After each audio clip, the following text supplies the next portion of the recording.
Okay, thank you very much for the invitation to speak today about this very fast-moving situation about which we know a certain amount and about which a certain amount is happening, if you like, under the surface. Over the next 40 minutes or so, 45 minutes or so, I will be talking very much about this new NICE guideline relating to ME CFS, and in particular, how we got here and where we are going. Without further ado, I thought I would begin by addressing the elephant in the room, so to speak. There are obviously current situations to discuss and to talk about. As many of you will know, last November, NICE published draft guidance on the diagnosis and management of ME CFS. This was a very well-received document by and large, and a very extensive document, and it really did create a landmark moment for people with ME CFS and people who work in the area, including research and clinical fields. There were many analyses of the news that this was created, because the guidance, as was published in November, proposed to discontinue recommendations for treatments that had previously been recommended. So any situation like that will be inherently newsworthy and noteworthy. And of course, there is this sort of thread into long COVID, and the implications for how we treat long COVID can be very much influenced by how we approach ME CFS, for reasons that we can touch on a little later. The actual guideline then was to be published on the 18th of August, and on the 17th of August, I suppose the news was more or less concretely reported in the media that indeed these therapies for myalgic encephalomyelitis would not be recommended anymore. But then, as we perhaps all know, there appeared a spanner in the works, so to speak. And NICE announced, with 9 hours to go before the deadline was to be published, that it was pausing the publication for now. This has been reported as well in the media. It naturally drew a lot of attention. Ostensibly, it's been portrayed as a row with some medical stakeholders, clinicians, who objected to the content of the document. We can all have our opinion and interpret, what this means in the context of relationships between clinicians and regulatory bodies. But it would be an exaggeration to say that there has been a mass uprising among clinicians. A small number of representative groups within a small number of royal colleges have drawn attention to concerns that they have. We can recall the guidance was first published in draft form in November, so it was available for 9 months. And we can reflect on why these bodies waited until 9 hours before midnight in order to register their concern in such a way as to have the guideline paused. We will talk about what the future holds here, because in reality, it very much is a pause. It's an opportunity for people to discuss and understand how the guidelines were formulated. And essentially what we'll be talking about today will cover a bit of that ground. All right, what I'm going to cover today, hopefully, will clarify matters. I'm going to talk about the NICE review itself and its implications quite in practical form. I'm also going to then maybe contextualize it, because anytime we have organizational change, procedural change, regulatory change, there's always a background, there's always a reason, and there's always a culture that needs to change as well. And sometimes that can be the most difficult change to achieve. So we really do need to understand why things are the way they are in terms of human behavior, in terms of human attitude, because that's going to be critical. Briefly, we will touch on the wider issue of change in medical practice, and in particular, I suppose, how these things have gone in the past, and how we might best achieve them in the future. And more broadly, again, then on the idea of the future, this question of modernizing practice, how do we actually focus on that? Now, today I'll really be most of the time discussing the first two of these bullet points, but I do think we need to leave ourselves with some thoughts about the future in terms of how change happens.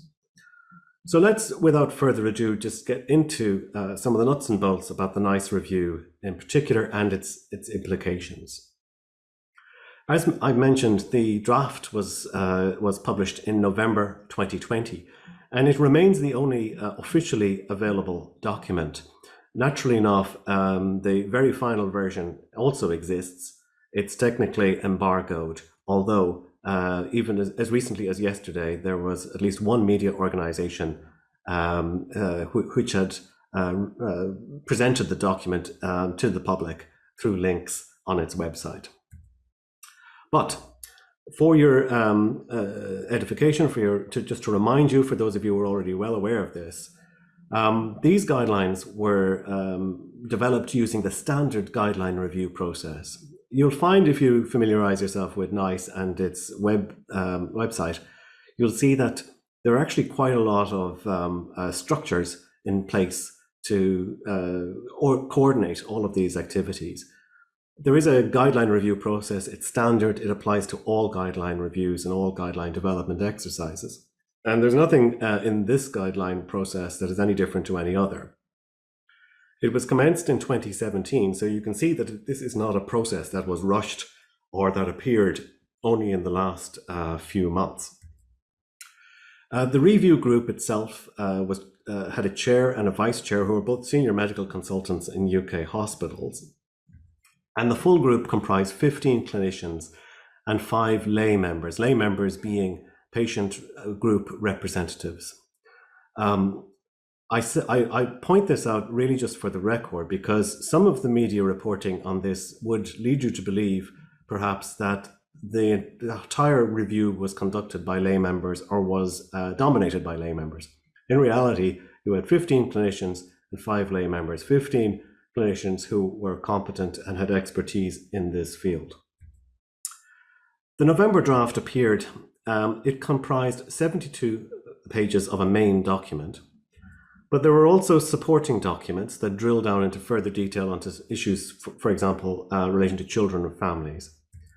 And there were 10 separate evidence reviews detailing why NICE made the recommendations it had published in draft form. And in total, this documentation came to 2,733 pages. The 10 evidence reviews themselves accounted for the bulk of that, well over 2,000 pages. And in terms of the evidence reviews relating to non-pharmacological treatment, well over 1,000 pages of detail were supplied. So all of this remains available to the public through the NICE website. And I suppose I'm dwelling on this a little bit because, again, if you consider some of the media reporting on this, you would almost believe that NICE didn't publish its reasoning or its evidence analysis. In fact, I saw one high-profile media report just last week saying that it is unfortunate that NICE did not publish its evidence reviews. And this is actually just not correct. So there's a certain amount of, I suppose, confusion on some of these points. If people wish to familiarize themselves with the evidence reviews that NICE have based their draft guidance on, and ultimately their final guidance, it is there for everybody to peruse. And it's there in extreme detail, I would say, an extremely thorough job. After the draft was published, as is normal, stakeholders were invited to make submissions. They had until the 22nd of December to do so, and over 4,000 were received, which is a very large number, making the feedback submission part of this exercise exceptionally thorough. As a result of the quantity of materials received, NICE were faced with a choice, and they decided to defer the original release date to ensure that all submissions could be considered in detail. And then the final pre-release version was circulated to stakeholders for fact-checking under embargo 3 weeks prior to the new scheduled release date of August the 18th. So this, in a sense, is the timeline and the process for the NICE review that takes us up to the present day, because as we have seen, at 9 hours to midnight on August the 17th, the spanner arrived into the works, raising all sorts of questions as to what these folks were doing for the last 9 months in terms of making their objections known. But let's not get too much into the mind reading of the situation. Let's look instead at what the new guideline actually contains. This might give us some hints as to why some parties are keen to express some concern in the manner in which they do. In terms of diagnosis of ME CFS, and I understand fully that the term ME CFS, I suppose, is a bit of a placeholder. It's not the ideal term, but it is the term that we're going to use because this is the term that NICE uses in the present circumstances. A proper diagnosis now requires 4 sets of symptoms all to be present, by which we mean debilitating fatigability, unrelated to exertion, unrefreshing sleep, cognitive difficulties, and post-exertional malaise, otherwise known as post-exertional symptom exacerbation.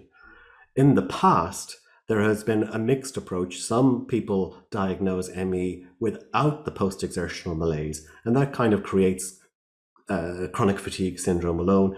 And there are just different approaches to this. But the reason NICE are, I suppose, regularizing the diagnostic approach is to make it consistent with international best practice. The rest of the world requires 4 sets of symptoms all to be present, and the best research does as well. So it is really tidying up of practice here, that post-exertional malaise is now an essential feature of for an ME CFS diagnosis. In terms of management and treatment, there is a focus now on symptom management, in particular on things like energy management, on recommendations for proper rest, on recommendations for proper diet, on pain management, and so on. So it is very much a management approach that is being taken with an emphasis on the individualized needs of particular patients. What is not being put forward is any, I suppose, treatment or curative treatment for ME CFS on the basis that NICE have established that there actually is a current lack of evidence-based treatments or evidence-based cures for this condition. So the emphasis has to be on symptom management. This is not a condition for which there is an off-the-shelf treatment or cure. And where this has an effect is that graded exercise therapy is no longer to be offered. The old NICE guideline had put in graded exercise therapy as a treatment or cure for ME CFS. But on the basis of its evidence review, NICE is now saying that this is no longer to be offered. And likewise, cognitive behavior therapy also appeared in the previous guideline as a treatment or cure for ME CFS. The new guideline, the forthcoming guideline, will say that cognitive behavior therapy is only to be offered as a psychological support for patients in distress and is no longer to be offered as a cure for ME CFS. I think it's fair to say that the removal, I suppose, or the change to the recommendations for treatment or cure, where graded exercise therapy and cognitive behavior therapy are no longer to be offered as cures for ME CFS. This is what has attracted the concerns of some parties who, I suppose, are very invested in the provision of these 2 treatments. We will see in a little bit later on why exactly it is that NICE have decided that these 2 treatments can no longer be offered or can no longer be recommended or stood over from a regulatory perspective. That, in a sense, is almost a toolkit or a checklist approach as to what the new NICE guideline will recommend in comparison to the old. You might say, looking through the guideline, that the implications for change are relatively marginal, but those 2 particular issues relating to GET and CBT are clear differences with the old guideline, and therefore this is almost certainly the sole origin of the angst that some clinicians have chosen to express. But again, as I just say, the majority of clinicians seem fine with this guideline and recognize that we modernize as we go on, and that evidence-based medicine is something we're committed to. So what is this context I referred to a little bit earlier on? The shifting paradigm, if you like. Why is it that these therapies exist? Where do they come from? And why perhaps do they provoke such emotional reactions among clinicians? Well, I suppose without being in any way, undermining the dignity of people, we really are looking at a sort of a branch of behavioral medicine, psychiatric medicine that has a long history. And this can be traced really right back to the establishment of modern psychiatry in the context of hysterical illness and the belief that some people present to hospitals and to doctors with physical symptoms that are actually generated by psychological states. So one of the kind of first interests of modern psychiatry was hysteria. You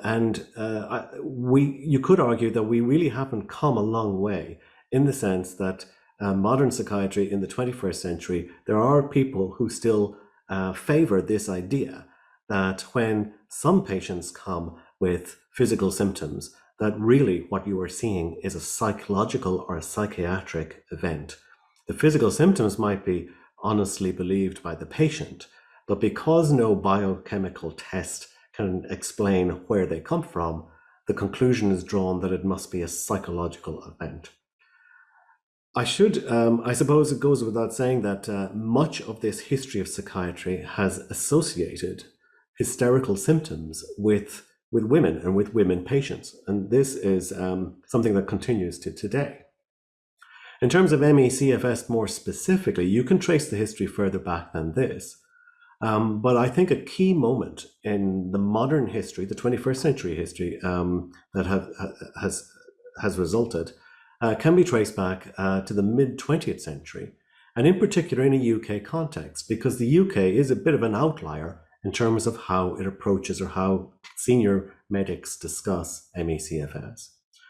And we refer here to the outbreak in the mid-1950s in the Royal Free Hospital in London, where close to 300 members of staff in the hospital became ill with symptoms that resemble ME CFS, or indeed, for that matter, long COVID, as we would know it today. At the time, the presenting clinicians ruled out mass hysteria. They considered it, and they said in their original report that they implied that it was a ridiculous claim. They ruled out mass hysteria and said that this was clearly a neurological condition, and they named it benign myalgic encephalomyelitis. This was a major news story at the time, and the hospital needed to be closed. It was a major hospital. And it was a dramatic period of months during which hundreds of people became ill at the same time. We would recognize this today as some kind of viral outbreak. However, two psychiatrists who were able to get papers into the British Medical Journal decided that they would analyze this because they were skeptical of this outbreak. And they, in 1970, published a retrospective analysis of the Royal Free outbreak, the Royal Free disease, and they said it was caused by mass hysteria. They didn't interview any patients, they didn't interview any doctors, they were psychiatrists, not virologists, and they put together pieces of information as they saw it and presented this case that it was actually mass hysteria. And what type of information do they base this on? Well, primarily gender. They explained that characteristically, epidemic hysteria occurs in populations of segregated females. They state simply at the outset, because most of the patients in the Royal Free Hospital who became ill were actually women, that this itself was a sign that this disease was mass hysteria rather than a real illness. You should bear in mind that the women nurses in the hospital all lived together in segregated accommodation, away from the male members of staff. So it is entirely reasonable in the context of a viral infection for the outbreak to affect only women because it affected only those people who were living together in that accommodation. Nonetheless, these two psychiatrists concluded that actually no, the fact that the women got the illness is an indicator, it's a red flag, and suggests, because they say that characteristically hysteria occurs in women. Now you'll notice there's a little footnote here. So they are about to tell us how they know this. And then when you look at the footnote, it shows us actually the literature is surprisingly thin. So what they are saying here is not evidence-based, it's opinion-based, and they actually acknowledge that, but they are surprisingly confident in their assertion nonetheless. They go on to say that the greater susceptibility of the segregated female would explain the failure of the epidemic to propagate beyond, in other words, into men. They say that there's a fair case for regarding these symptoms as the subjective complaints of a frightened and hysterical population. And one of the reasons they do this is because they compare it to an outbreak of overbreathing in schoolgirls. And they say it was pretty much the same thing that happened with the schoolgirls. So they're, in a way, drawing comparisons between nurses and schoolgirls and assuming that because it's women, it must be hysteria. And they do say that the occurrence of mass hysterical reactions shows not that the population is psychologically abnormal, so thank you very much for that, but merely that, that it is socially segregated and consists predominantly of young females. This is the concluding sentence of this landmark 1970 paper in the British Medical Journal. What we're seeing here is almost the reverse of the opening sentence. It's a circular argument. First, they were saying that that the outbreak occurred because it is women, and now they're saying we know that socially segregated that because it's mass hysteria, the sample is women. So it's actually a circular argument in that respect. All right, this was a very influential paper. It set the tone for discussion of ME/CFS from that point forward. Right through the 70s and 80s, ME/CFS was characterized as a mass hysterical illness. It became prominent in the media. There were TV shows about it. It became known as yuppie flu. The mainstream media reported on all of this from the point of view of this idea of mass hysteria. I think today we would not publish papers like that in the British Medical Journal, although you never know, because we would have a greater appreciation that just because illnesses are present in females doesn't mean that it must be psychological, and indeed vice versa. Nonetheless, in the mid-1990s, things evolved to the point of the arrival of what became known as the cognitive behavioral model of ME/CFS, or the psychogenic model of ME/CFS. And a number of people who are presently active in public debates on ME/CFS were involved in the production of this theory and in this case of this paper. And it grounded the idea of ME/CFS in a theoretical concept of dysfunctional assumptions. In other words, your thought patterns are dysfunctional. You are thinking wrong, and that's why you are making yourself sick. It talks about a vicious cycle arising, and this is where the therapeutic recommendations in the 2007 guidelines ultimately come from. The belief in these physicians' minds that what we are seeing here is a vicious cycle where patients think themselves ill. They may have an infection to begin with, but ultimately through their responses, by believing that they are sicker than they really are, they end up withdrawing from life and becoming deconditioned, and therefore making themselves sicker as time goes by. So this is the vicious cycle where the patient is trapped in chronic illness through dysfunctional thought patterns. The key limitations of this theory are worth enumerating. Firstly, contrary to common, I suppose, scientific language, this theory is often described as biopsychosocial and therefore good. But it is far from biopsychosocial. It's really a theory of self-report correlating with self-report. Psychological variables correlating with psychological variables. There's no biological dimension here other than the fact that the patient is sick. That's as bio as it gets. It draws inferences from the absence of information. For example, and this is worth dwelling on just for a moment, it is considered a medically unexplained symptom because the blood tests are negative. In other words, the doctor cannot see what's wrong with the patient. They cannot establish using a biochemical test. But there are many cases in medicine where an illness is common, but that physiologically it is difficult to establish what exactly the problem is. And only until a test is developed can we say whether or not the physiological profile is normal or abnormal. A good example of this is ulcers, stomach ulcers, which for many years were associated with psychological stress until such time in the late 1990s or the mid 1990s when the Helicobacter pylori bacterium was discovered, and it was discovered that in fact 85% of ulcers were bacterial infections. So when you can do the test, you then discover that it's actually not psychological after all. The problem is jumping to the conclusion that it must be psychological because the blood tests are negative, without taking account of the fact that the right blood tests just might not be available to us, and the right physiological tests might not be available to us. So it's interpreting a negative. That might sound like an academic point, but it's an extremely strong point in the sense that you cannot interpret no information as information. It's at least an indication of how rational the overall theory is.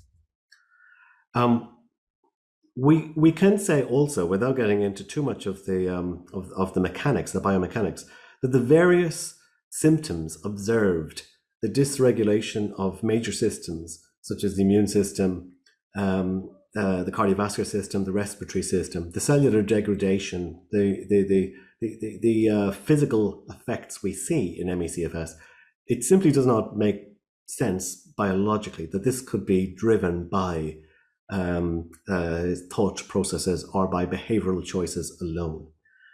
There's a lot of mythology around psychosomatic illness.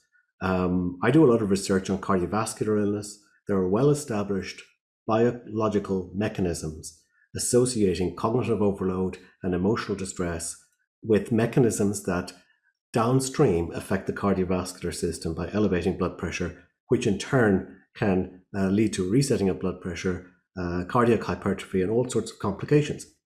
In other words, there are known biological mechanisms linking brain activities with cardiovascular health. We simply do not have these mechanisms here to say that behavioral choices, thought processes, dysfunctional assumptions and the like have this knock-on effect on biological function that causes an illness as complex and as debilitating as ME CFS. It is a bit of a rash type of overreach for people to say that just because the patient is ill and just because they have this type of cognition, the cognition caused the illness.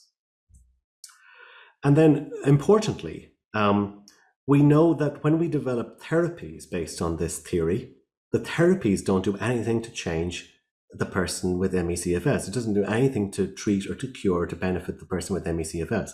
So if the therapy based on this theory doesn't affect the symptoms, then that raises questions as to whether this theory is actually a good explanation of those symptoms. And likewise, if you do prospective research on patient groups before and after they become ill, the psychological profiles that are supposed to predict ME CFS turn out not to predict ME CFS. And these last 2 points I want to dwell on just for a couple of moments because they're quite important, and some of the points raised come up in media reports and media discussions, and there's a lot of confusion on some of these points. So it's worth just flagging them here today. So if you bear with me, there's text on the next slide, but I will walk you through it as graphically as I can. So the first point is that when you develop therapies based on this psychogenic cognitive behavioral theory, these therapies do not work, and that raises questions about whether the theory works. For example, even though some patients may report that they feel better after receiving CBT and graded exercise therapy, The same patients show no improvements in any available objective measure of physical health. They show no improvements in physical movement or exercise tests, no improvement in walking ability, no improvements in actometer data like step counters and such like.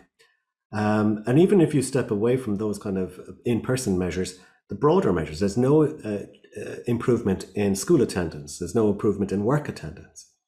People are not less disabled after receiving these treatments. So the questionnaire data may show that the patient reports that they feel slightly better after receiving cognitive behavior therapy, but the actual objective data show no improvement whatsoever. In fact, with graded exercise therapy in particular, the available information we have, much of it is survey data to be fair, but we do have a lot of data to suggest that graded exercise therapy is associated with adverse outcomes, with deterioration in well-being for many, many patients. And that data comes from, as I say, survey data of people's experiences with GET, but you can also infer this from the dropout rate in GET studies. Quite a lot of studies that report these so-called feeling better improvements, they seem to have high dropout rates. So patients start off with graded exercise therapy and then drop out for some reason. And the researchers are often, they often overlook that and fail to actually follow up. It would suggest that the therapy is not working for them. And knowing what we know about patient harms and how they're documented or not documented in NHS settings, we might reasonably draw the conclusion that this is corroborative evidence that corroborates the widely known claim that graded exercise therapy causes harm. Nonetheless, bottom line is the theory that the therapies based on the theory don't work, and that suggests that the theory doesn't work. Secondly, this is harder research to do, but it's very powerful research when it happens. If you look at mass screening studies that follow up on people who begin the study healthy but end the study with a post-viral syndrome, you will find that the patients who have post-viral symptoms are psychologically identical to the patients who don't. What distinguishes patients who develop ME CFS following a virus are physical symptoms at baseline and immune irregularities at baseline. So this is relatively recent research, but it's very powerful research design because it's a prospective study that looks at healthy people at baseline and follows up. Now, it has to be a huge study from which you're looking at small populations, small subsets. But what you then see is around a quarter of people who have viruses end up with post-viral syndromes like ME CFS. So you are reaching a lot of people there, and if you compare them to controls, you find that they're psychologically the same. So the theory is not borne out in that type of research design either. Okay, so there's a lot of limitations with that theory. I mentioned, and I want to mention just again, the gendered side of things, because we often look at old pictures from the 19th century of patients with hysteria, and we think this is historical. But current medicine is carrying some of the legacy of that type of thinking. I wrote recently about a presentation that a senior clinician made on long COVID, a person who would be known in ME CFS circles. And he showed this slide to his audience, which ostensibly presents the symptoms of post-COVID syndrome. And you can see for yourself what they are. But you'll notice that the source given for this data is an article in the Journal of the American Medical Association. When you actually look at the article, you'll see something quite interesting, because although the physician chose to use a woman for the graphic, the JAMA article in 2020 that is the source of the data being shown on this graphic, the sample were mostly men. 3/4 or so, or 2/3 of the sample were men. So he used male data, but in order to present it to the public, he presented a woman in the graphic. You know, there is this automatic assumption that these symptoms and these syndromes are inextricably linked with women patients. And just the other day, I had this exchange on Twitter arising from a newspaper interview. And, you know, and this is not a person within the ME community. This is somebody who is talking about their experiences with cardiovascular illness.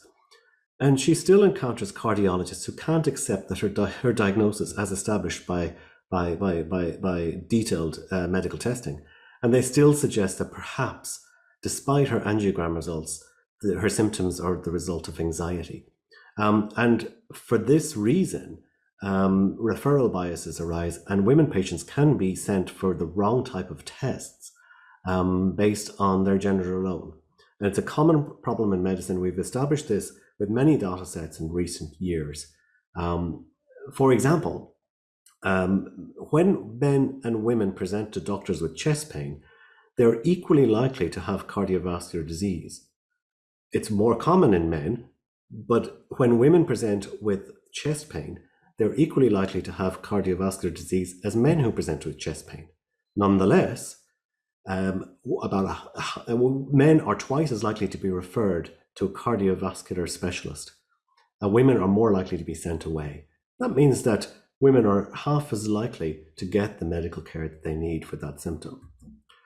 You can read more about this on a very interesting blog called Hysterical Women, because this idea that women get different healthcare to men because of gender stereotyping is not historical. It is current, it is present news, and it's an important part of the ME/CFS story, because a lot of the stereotypes of ME/CFS patients are actually rooted in gender stereotypes.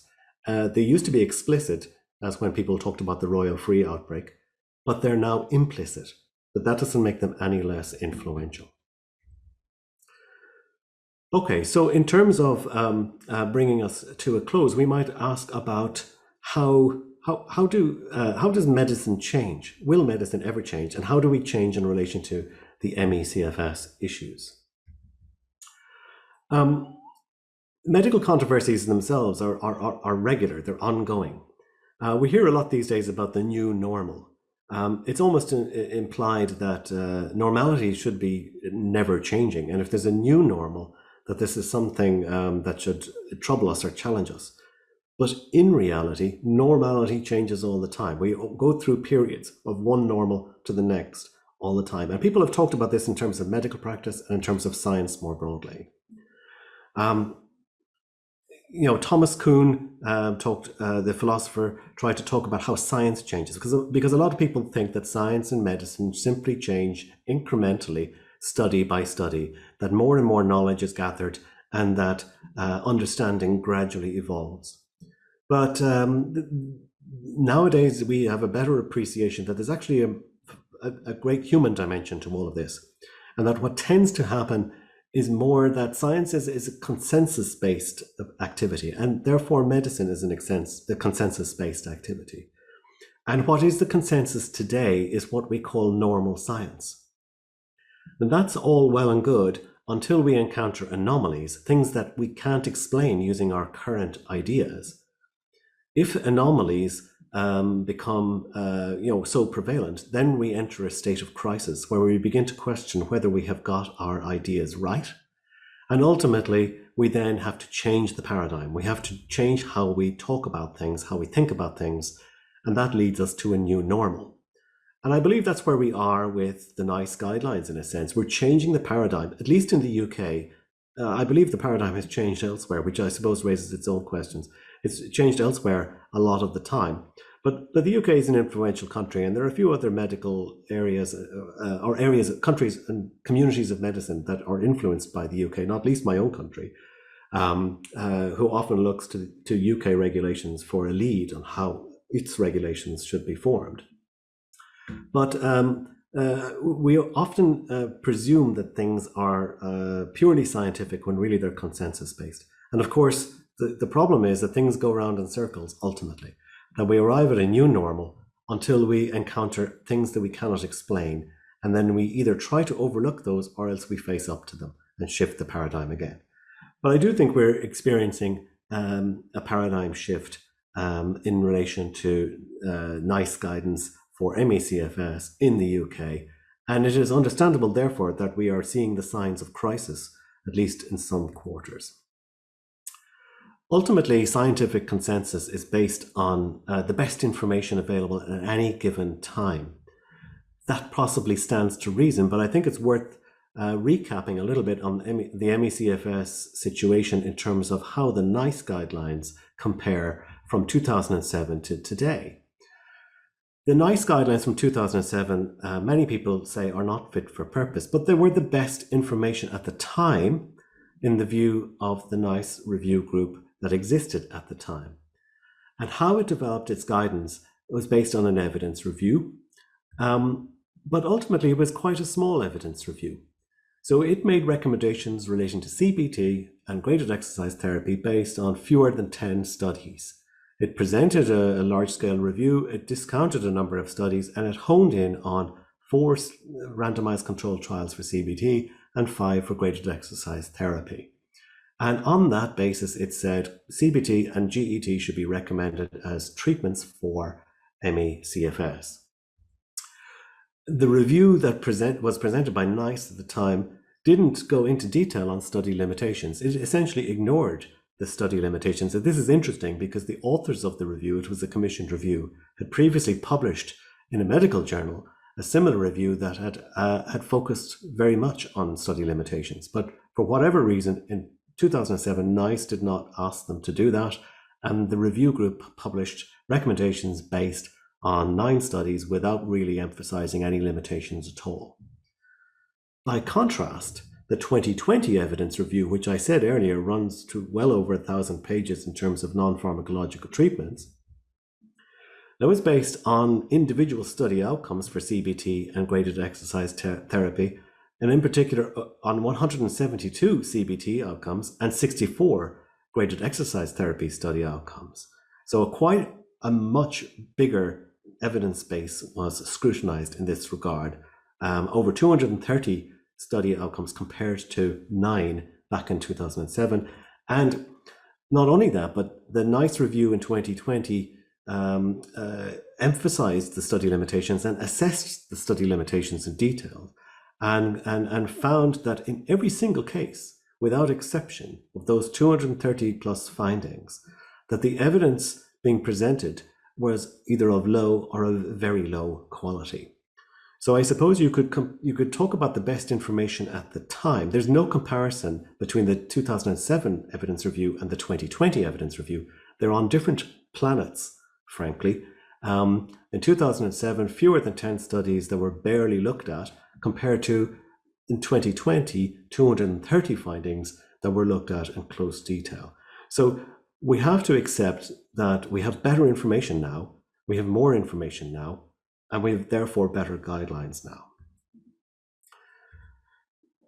We can refer that, how did things get so, mediocre in terms of research? And a lot of research custom and practice is self-reinforcing. A lot of the same studies are done over and over again with the same limitations. And the biggest limitation that many people will point to is the fact that when you use subjective outcomes like self-report, you run into trouble if you have a non-blinded trial, because people are going to be biased by knowing that they're receiving a treatment. That's why objective outcomes are so important. But there seems to be, there are 200 and something odd studies there that use subjective outcomes in non-blinded trials, which lead to this ambiguous evidence base that cannot be stood over as an evidence base for a treatment recommendation. And I would add that these deficiencies are compounded by what appears to be an echo chamber type peer review process. The UK is a smallish country, and recently I was involved in an evaluation or writing a response to a journal article appearing in the Journal of the Royal Society of Medicine on this, that had to highlight that the peer reviewers of the paper, and it was an ME CFS paper, were actually departmental colleagues of the people who wrote the paper. In fact, there were students within the department of the people who wrote the paper. And this is a common problem in this field. People review each other's work. And so that is not the best way to root out poor practice. In fact, it reinforces bad practice. And this is one of the explanations why we need to have change in the research program as well as the therapeutic approaches.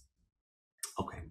And then finally, just a couple of comments on modernizing practice. The elephant is no longer in the room now. We let the elephant roam free.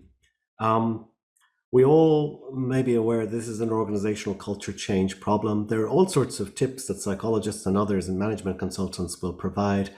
There definitely is a job of work to be done at a sectoral level to manage organizational culture change to help this transition happen.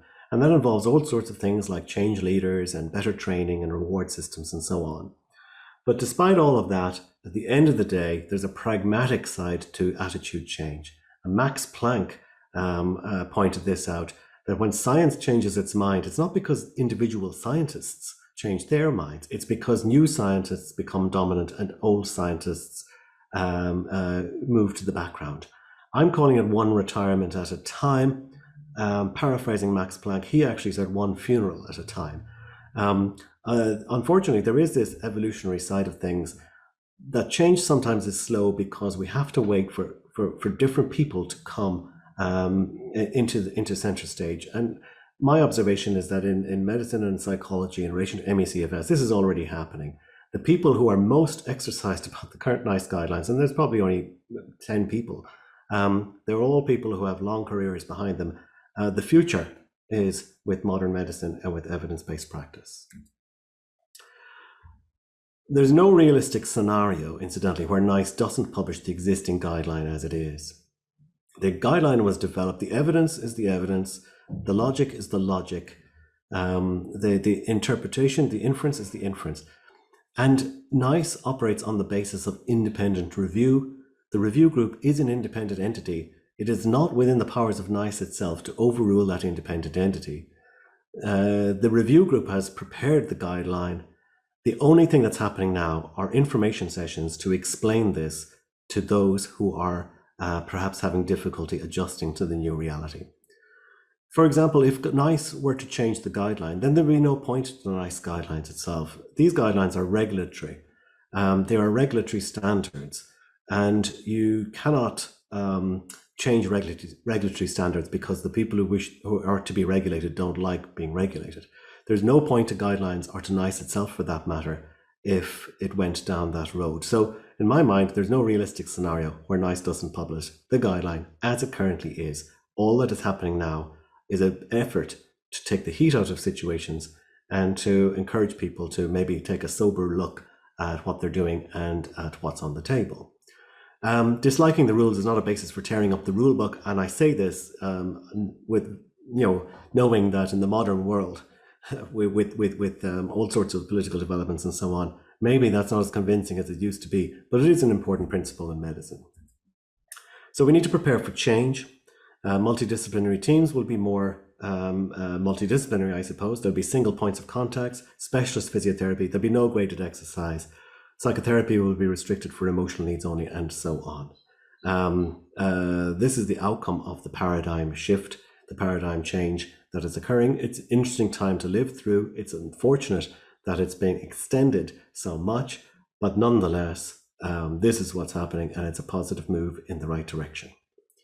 With that, thank you very much for listening, and I look forward to taking a couple of questions in the time we have.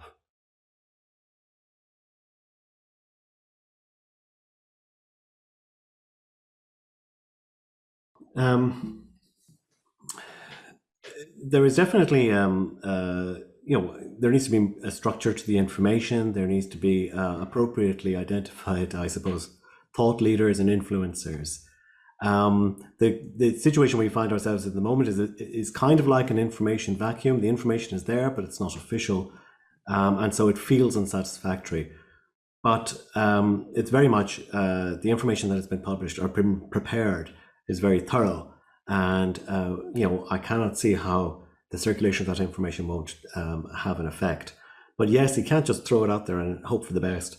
You do need structured efforts at a local level, at a service level, and identified sort of training leaders, thought leaders to carry it forward. I think there's a concern in some quarters of the ME/CFS community that there will be resistance, and that this resistance will be at times furtive and maybe hard to spot, and patients themselves will be very much reliant on the ethical standards of the people who are seeing them.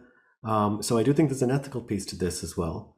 Informed consent is an important principle, and people need to be aware that all training and all knowledge has this ethical dimension, because it's your responsibility as a clinician to obtain informed consent from the people you deal with, and you're their point of contact, really.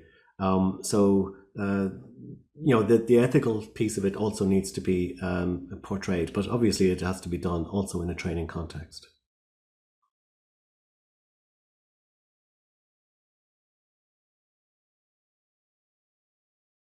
I mean, they're two very good observations. They're great observations, actually. The sheer scale of the COVID pandemic encourages us to, it makes it difficult to ignore. And so many people are experiencing long COVID, although they're also experiencing the stereotyping and the, I suppose, the playbook that people have used to try to, try to portray the illness as psychological rather than physical.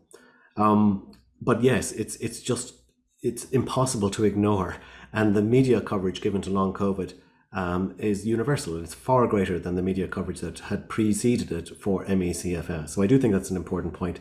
I think it's a great point also that medical doctors themselves are experiencing long COVID in high numbers.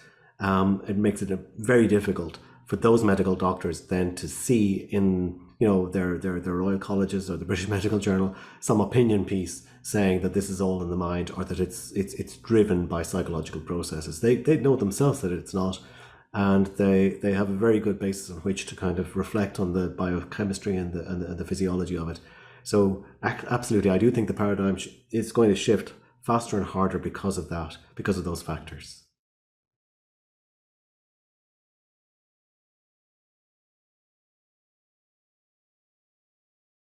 Absolutely. I mean, I think that's not unreasonable. Some illnesses are very difficult to treat, but that doesn't mean you treat them with any old stuff that you can lay your hands on. And it's one of the biggest challenges in clinical practice in medicine or psychology to try to work with somebody for whom you have no answers. You have no magic bullets.